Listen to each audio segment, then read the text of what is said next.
میں اپنے آفس کے اندر آ گیا ہوں. آج کا ولاگ سٹارٹ کرتے ہیں. آفس کے اندر کافی دن سے کچھ پینڈنگ کام چل رہا تھا. کچھ اٹیسٹڈ کاپیز کلائنٹس کی نکلوانی تھی. وہ کاپیز وغیرہ نکلواتے ہیں. اور پھر آپ سے فری ہو کے میں نے یہ بات کرنی ہے کہ جو لوگ جرم کا یہ رستہ اپناتے ہیں، ڈکیتی کر رہے ہیں ہمارے ملک کے اندر یا چوری کر رہے ہیں، تو ان لوگوں کے ساتھ کیسز کے اندر فائنلی کیا ہوتا ہے. کیا وہ اپنے کیسز سے کل کو بری ہونے کے بعد آسانی سے اس پاکستان کے اندر گھوم پھر رہے ہوتے ہیں، یا ان کے لیے مسائل بنے رہتے ہیں اور انہیں آئے دن اس قانون کے شکنجے کا سامنا کرنا پڑتا ہے. یہ ایک کیس کی فائل ہے. کل جس ٹائم پہ کورٹ میں فائل کرنی تھی تو ٹائم اوور ہو گیا تھا. اس کے ساتھ کچھ کاپیز اٹیچ کرنی تھی، تو آج اس کے ساتھ کاپیز اٹیچ کرتے ہیں. یہ کاپیز کل آفس میں ہی رہ گئی تھی، تو یہ وہ کاپیز ہیں. اس کو لے کے پھر اس کی کاپیز کراتے ہیں اور جا کے پھر اس کو فائل کرتے ہیں. ایک اور کام کرنا ہے کہ ابھی جاتے ہوئے رستے میں سے ایک نقل فارم لینا ہے، اور ہمارے پاس کیس کی ڈیٹیلز یہ موجود ہیں، اور اس کی ایک اٹیسٹڈ کاپی نکلوانی ہے. یہ ایک کلائنٹ ہے، اس کا ریکارڈ پولیس میں چل رہا ہے ابھی کہ وہ بھی کیس کے اندر کنوکٹڈ دیکھا جا رہا ہے سٹیٹس اس کا. تو اس کو کلیئر کرنے کے لیے، اس سی آر او کو کلیئر کرنے کے لیے اسے اٹیسٹڈ کاپی چاہیے. تو اسے اٹیسٹڈ کاپی آج نکلوا کے دینی ہے.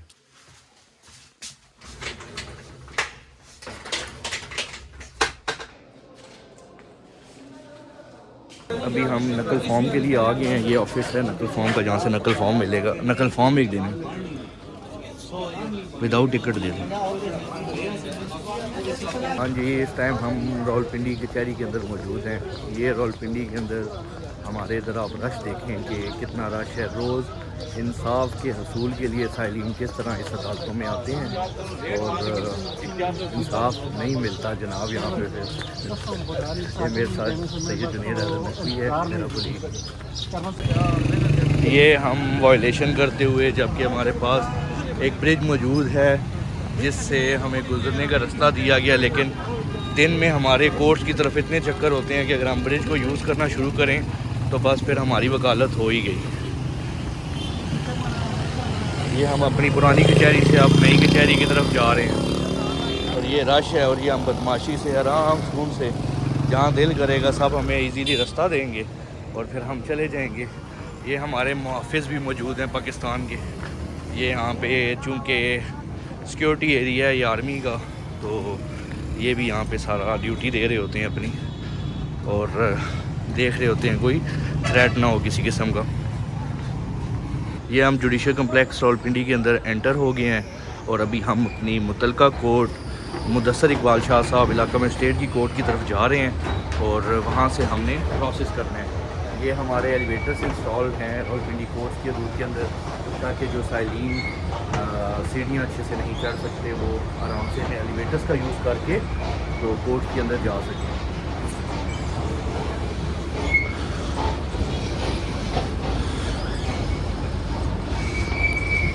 یہ ہماری کورٹ جناب مدثر اقبال شاہ صاحب آ گئی ہے.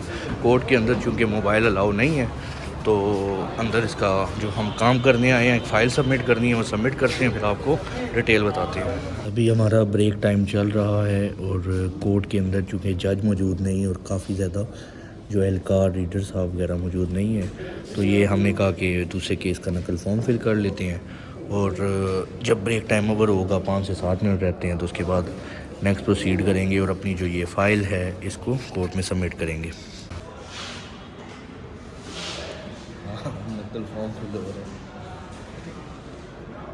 سرکار فائل دینی تھی ابھی کورٹ کے اندر، تو ٹائم بھی 2 سے اوپر ہو چکا ہوا ہے، اور پتہ چلا کہ جج صاحب جناب جیل ٹرائل کے لیے گئے ہیں.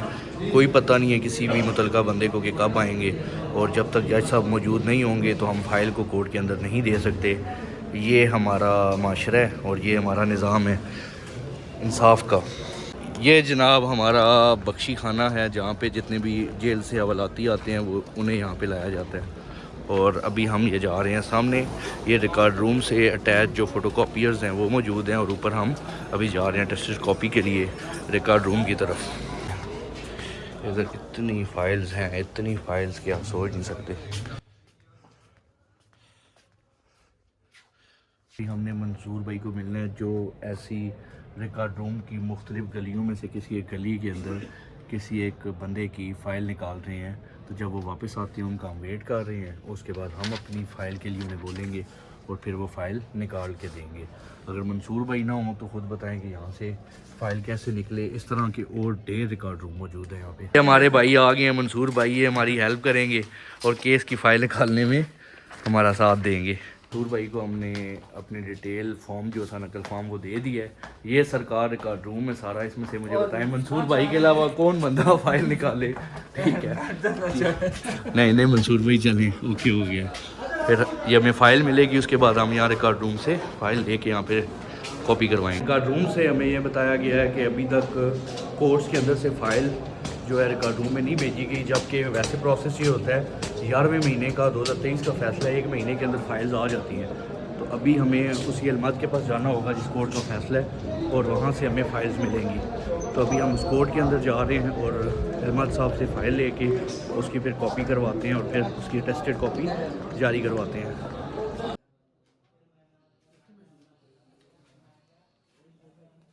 علمت صاحب نے یہ بتایا ہے کہ فائلز بھیج دی گئی ہیں, تو انہیں کہ دوبارہ چیک کریں. ابھی دوبارہ ریکارڈ روم جانا پڑے گا. اتنا ٹائم ٹیکنگ پروسیس ہوتا ہے فائلز کو نکلوانے کا. تو ابھی دوبارہ ریکارڈ روم جا کے انہیں ڈیٹیل دوبارہ سے بتا رہے ہیں کہ کن ڈیٹس کے اندر ریکارڈ روم میں فائل بھیجی گئی ہے.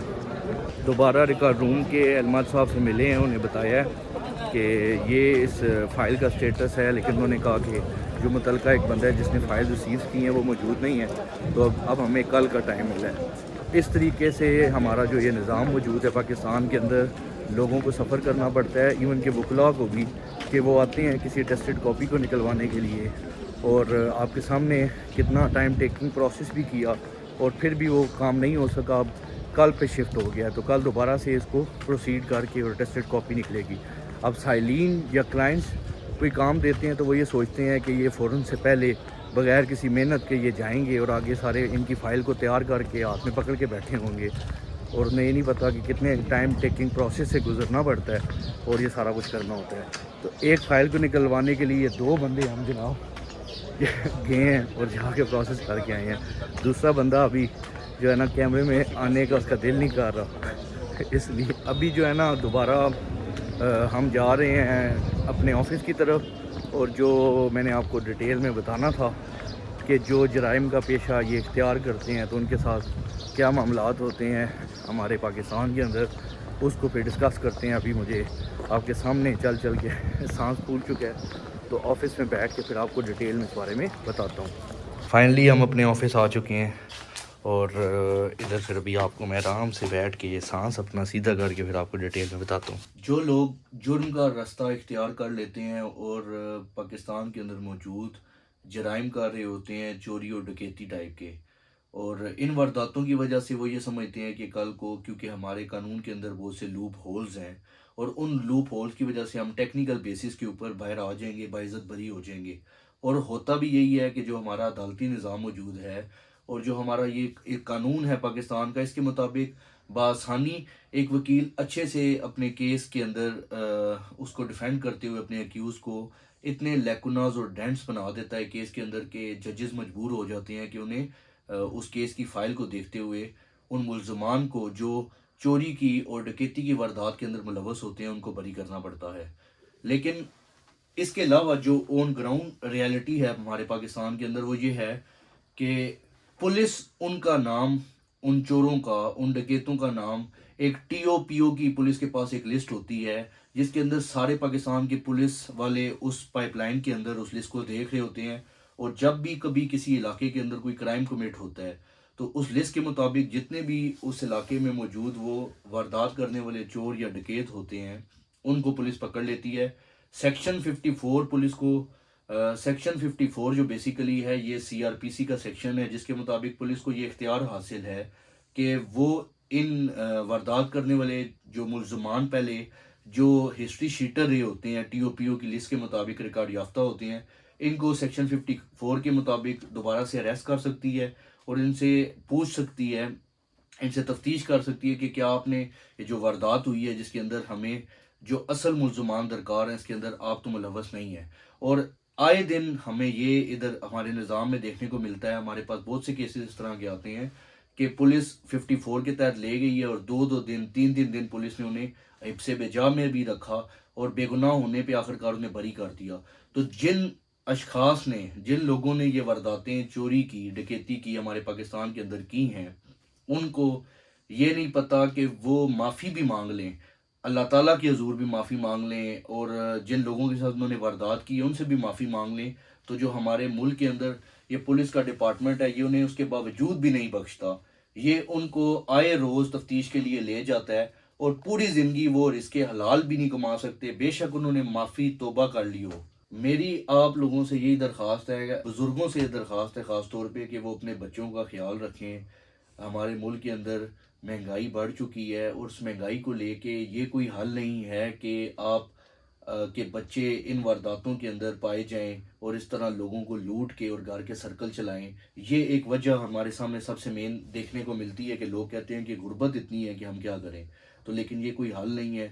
اس شخص کی پوری زندگی برباد ہے کہ جو ان جرائم کا، جس نے رستہ اختیار کیا ان جرائم کا، اور وہ پوری زندگی اسے پولیس نہیں چھوڑے گی، اور آئے دن اسے انویسٹیگیشن کے لیے لے جایا کرے گی، اور کوئی قانون موجود نہیں ہے ایسا کہ اگر آپ اس جو کیس آپ پہ بنایا گیا، جو آپ نے کوئی واردات کی یا نہیں کی، تو اگر آپ اس کیس سے بری ہوئے ہیں، پولیس آپ کا CRO ریکارڈ ہوتا ہے، وہ بھی کبھی جو ہے نا چینج نہیں کرتی، آپ کو کلیئر کبھی بھی نہیں کرتی، وہ CRO ریکارڈ ہمیشہ رہتا ہے، پولیس کے پاس یہ ہمیشہ ریکارڈ موجود ہوتا ہے کہ آپ پہلے کسی ڈکیتی یا چوری کی وارداتوں کے اندر ملوث رہے، اور جب کبھی انہیں کسی کیس کی تفتیش چاہیے ہوتی ہے، انہیں اصل حقائق پہ مبنی جو اصل وارداتی ملزمان ہوتے ہیں ان کو پکڑنا ہوتا ہے، تو پولیس پھر ہسٹری شیٹرز جو TOPO لسٹ کے لوگ ہوتے ہیں ان کو پکڑ کے لاتی ہے۔